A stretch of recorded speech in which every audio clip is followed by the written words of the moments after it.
Hey guys, this is Bharat and welcome to Bharat's Kitchen with how to make vegetable dum biryani. Now this recipe might take a long time to cook, but at the end the results are truly worth it. Okay, so let's begin with it. So first we're gonna take some cottage cheese or paneer cubes, and basically we want to remove the excess moisture in them which will impart the flavor throughout. So all we're gonna do is sprinkle some salt over the cubes and let them sit for about 20 minutes. And in the meanwhile, let's take care of the other vegetables. So we've chopped some carrots, some beans,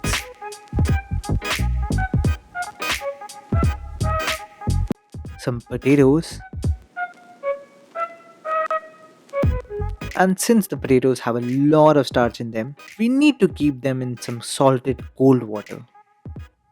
Well, since I'm using frozen peas, I'm gonna keep them in some water.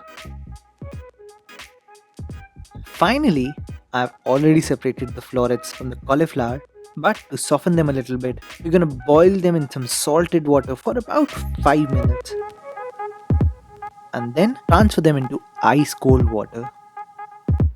Okay, I know these small steps might take a lot of your thumb, but in the end, you'll definitely say it's totally yum. Now for the second preparation, we're gonna need some brown onions. So for the video on how to make brown onions, you gotta click on the annotation or the link in the description bar down below and you can see the video there. Further, we're gonna need some mint leaves and coriander leaves to provide that freshness in the biryani. So I've properly washed the leaves and just added them to my blender with some water. Now to this we're gonna add some garlic, some ginger and some chilies and just grind them together. And that's it, your paste is ready. Okay, for the whole spices, we're gonna need some cinnamon stick or dalchini. Then comes some black pepper or kali mirch, some kebab chini or kebab, and if you don't find this, then you can skip it. Then comes some cloves, also known as long, some caraway seeds or shahi jeera, and finally some green cardamom or choti elaichi. Just closely mash it together and your whole spice mix is ready. Okay, the last thing that you're gonna need is some strained yogurt. Now, as per your request, I'm gonna cook this biryani in a pressure cooker. So take your pressure cooker and keep it on a medium flame, and to this add some oil. To this heated oil, add your whole spice mix and cook for about 2 minutes. After this, add your chopped potatoes and keep cooking them until they have softened a little bit, something like this. And same goes for the cauliflower florets. You need to cook them until they are a little brown and a little soft. So I'd say that cook for about 5 minutes and then add your carrots as well. Cook all three of them properly and make sure that the potatoes, carrots and the cauliflower have softened a little bit. And then we're gonna add our chopped beans and the peas and cook them for about 2 to 3 minutes.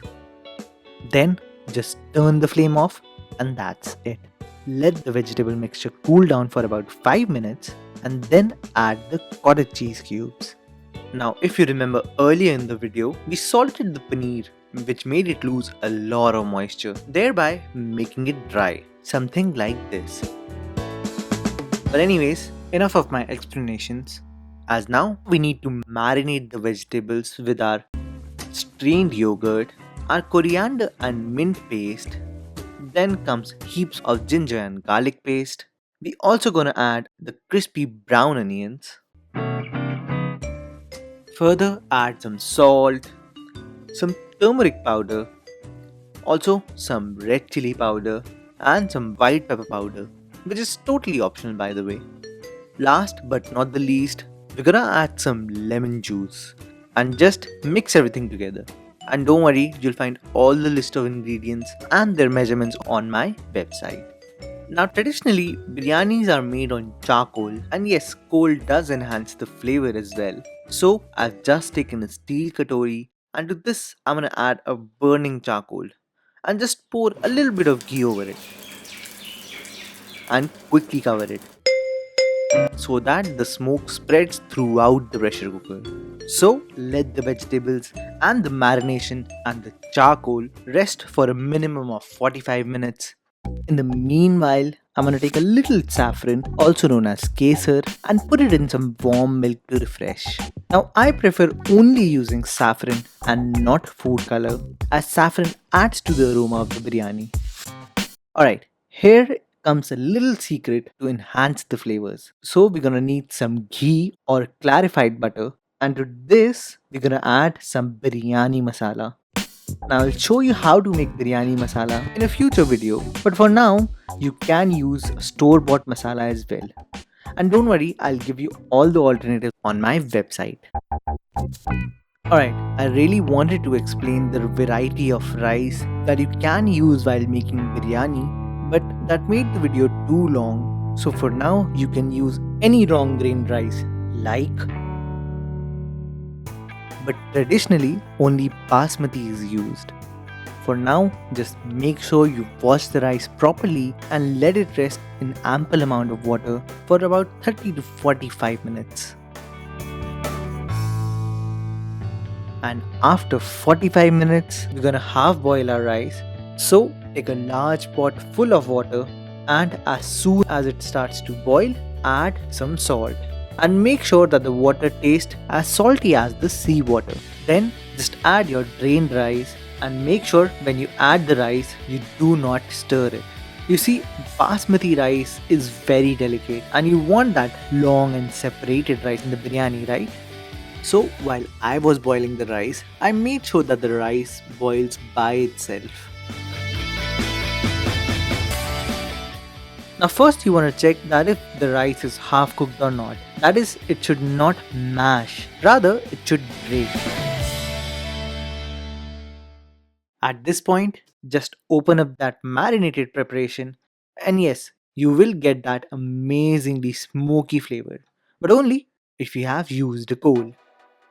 Anyways, before adding the rice, I want you to add some spinach leaf in the pressure cooker with the vegetables.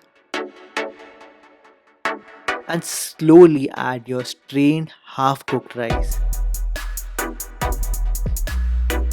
Then to this we're gonna add our kesar infused milk, some kevda water also known as rose water. Then comes our biryani masala and ghee.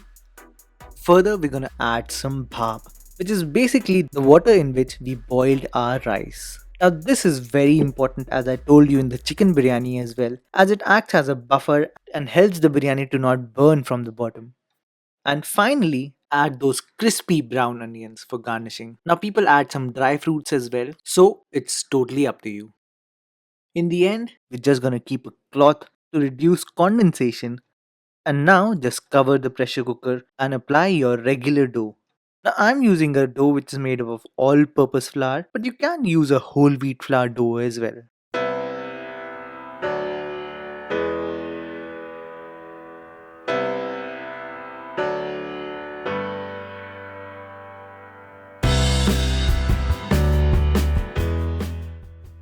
So first, we're gonna cook the biryani for 15 minutes on a low flame, and after about 10 minutes of cooking, pressure will start to develop. So few things you have to keep in mind while making a biryani is first, as you cook the biryani, the dough outside will start to contract and become firm.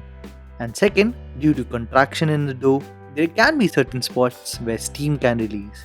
And if steam will come out, you will lose a lot of pressure. And applying pressure is the key to make a good biryani. So if we check the temperature from the outside, you can see that it's more than 200 degrees centigrade, which is super hot, but it's only at the bottom. Whereas if we look at the rice part, it's about 100 degrees. But you can imagine that if it's more than 200 degrees from the outside, how much pressure would there be inside? And yes, I'm not talking about temperature here. As I explained in my chicken biryani video, temperature and pressure has a positive correlation. due to Amundsen's law or the Gay-Lussac's law. Now for my vegetarian viewers, this law states that as the temperature increases, the liquid starts to convert into steam. And since this is a closed environment, the molecules starts to move around. And as the temperature is increasing, they start to collide with the surface, which actually increases the movement of the molecules, which basically ends up by increasing the pressure inside the utensil. And that is why make sure you don't lose steam. Alright, after 15 minutes, we're gonna keep a skillet or a tawa below our pressure cooker and again cook at a low flame for about 15 to 20 minutes. Now make sure you keep a check on your biryani while cooking. So if you see steam, you can quickly cover it with the leftover dough as soon as possible. Otherwise, the biryani will lose all of its temperature as well as pressure. Anyways, after 15 to 20 minutes, you'll notice that the dough would have firmed up quite a lot.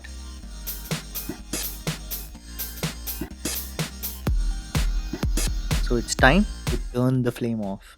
And no matter how much your heart wants, do not open the pressure cooker for 10 to 15 minutes. Let the temperature reduce naturally.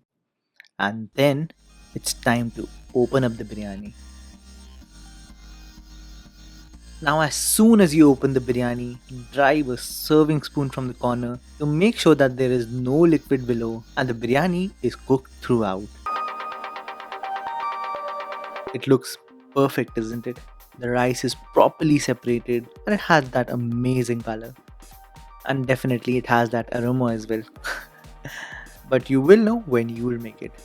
So there you go guys, how to make perfect restaurant style vegetable dum biryani. And as always, you'll find all the list of ingredients and their measurements on my website. And if you like this video, do give it a thumbs up. For updates and queries, you can always like me on Facebook, follow me on Twitter, Instagram and Google+. Until then, I'll see you all next time.